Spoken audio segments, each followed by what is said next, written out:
আরে মার্কেট করে সবটি টাকা শেষ হয়ে গেল।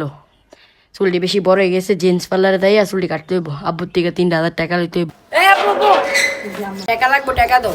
এবারে কিসের টাকা তো নাই, টাকা দিলে মার্কেট করতে। আরে মার্কেট তো করছি, টাকা তো শেষ। চুল কাটতে হইব না, চুল বড় হয়ে গেছে না।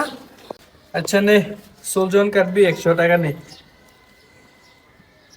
ধর 100 টাকা দিয়ে কি চুল কাটবো? জেন্টস পার্লারে যাবো, 3,000 টাকা দেন। 3,000 টাকা লাগবে, 100 টাকা হইতো না।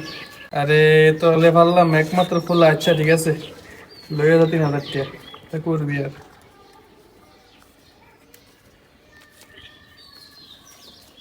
ঠিক আছে ঠিক আছে, ঠিক আছে।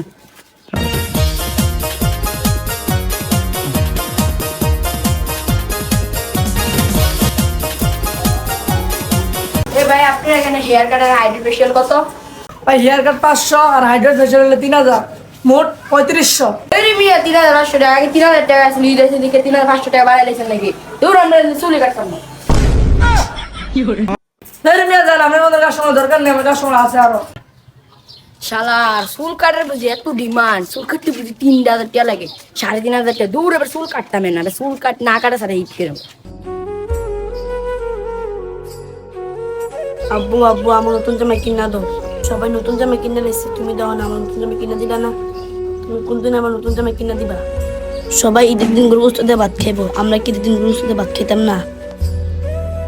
বাবা রে, আমরা গরিব মানুষ, কি কইরাম তোরে অহময় একটা নতুন জামা কিনে দিতে পারলাম না, আবার গরুর গোস্ত। ওই আল্লাহ ছাড়া আমরা আর এই দুনিয়াত কেউ নাই রে। কাকা কি হয়েছে? বাবারে আর 2 দিন পরে ঈদ, সামনে ঈদের দিন। পোলারার এখন পর্যন্ত একটা ঈদের নতুন জামা কিনে দিতে পারলাম না, আবার গরু গোস্ত খাইবো। কাজ কামও নাই, এই অসহায়ত্বের ভিতরে আছি বাবারে, কিছু বুঝতেছি না কি করব। আহারে অনেক কষ্ট, আমার চুল কাটার টাকাগুলো তাদেরকে দিয়ে দিই। আচ্ছা নেন কাকা, এটা দিয়ে বাবুর ঈদের জামা কিনা দিয়েন, আর এটা দিয়ে আপনি একটা পাঞ্জাবি কিনবেন, আর 1,000 টাকাতে গরু মাংস এনে আপনার পুরো পরিবার খাবেন। হ্যাঁ, এভাবেই আমাদের ছোট্ট কিছু শখকে বিসর্জন দিয়ে ভালো রাখতে পারি আমাদের আশেপাশের মানুষগুলোকে। এইবার ঈদে একটু শখ কম করি, আশেপাশের অসহায় মানুষগুলোকে ভালো রাখি। ধন্যবাদ।